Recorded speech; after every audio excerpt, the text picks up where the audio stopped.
Les parents créent le malheur de leurs enfants par leurs paroles jusqu'à ce que ces derniers prennent conscience de leur vie et décident d'être responsables de leur destinée. Dire à votre enfant qu'il est bête fera de lui un enfant bête et vous constaterez que ses actes vous donneront raison. Vous direz, ne vous l'avais-je pas dit, il est bête, alors que le pauvre ne fait que manifester vos semences verbales. Vous verrez que l'enfant du pauvre a plus de chances d'être pauvre, car ses parents lui ont toujours confessé le manque, la pauvreté, la disette.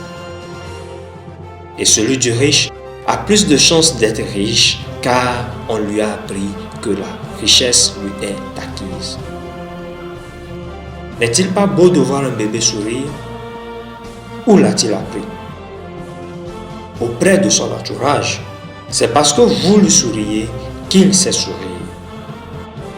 Quand vous voyez un enfant s'agenouiller et faire semblant de prier, soyez sûr qu'il a vu ses parents ou des proches le faire. Vos enfants sont à votre image, donc faites attention aux paroles que vous prononcez en leur présence ou sur leur vie, car ça se matérialisera jusqu'au moment où ils prendront conscience de leurs états et voudront changer. Combien sont ces adultes qui jusqu'à présent ne se sont pas encore éveillés et continuent de traîner les conséquences de ce qu'on a proféré sur eux? Quand vous prenez conscience de votre situation et du fait que les paroles ont de l'effet sur votre vie, vous devez annuler ce qu'on a déclaré de mauvais à votre sujet et changer votre manière de parler. Vous ferez mieux de surveiller vos paroles. Une dame voudrait comprendre pourquoi elle perdait ou brisait constamment ses verbes médicaux. En analysant, il a été découvert qu'elle disait à ses proches avec agacement: « Je voudrais me débarrasser de mes lunettes. Ces lunettes me fatiguent. » Le résultat est qu'elle les perdait ou les brisait par mégarde. Elle aurait pu dire « Je veux guérir des maux Dieu ».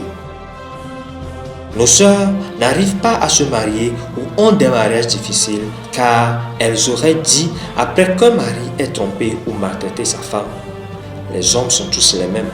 C'est mieux de ne pas se marier. » Affirmation gratuite, mais semonce. Aujourd'hui, vous les verrez à l'église, matin et soir, en train de prier pour un mari ou chez des imams pour des conseils, mais en vain. Elles sont responsables de ce qui leur arrive. Si l'on vous demande comment vous allez et que vous répondez que vous survivez ou que vous vous défendez dans la galère, que vous blaguiez ou pas, il vous sera fait selon votre confession. Dans un prochain thème, nous expliquerons la corrélation entre la parole et l'âme pour une foi parfaite.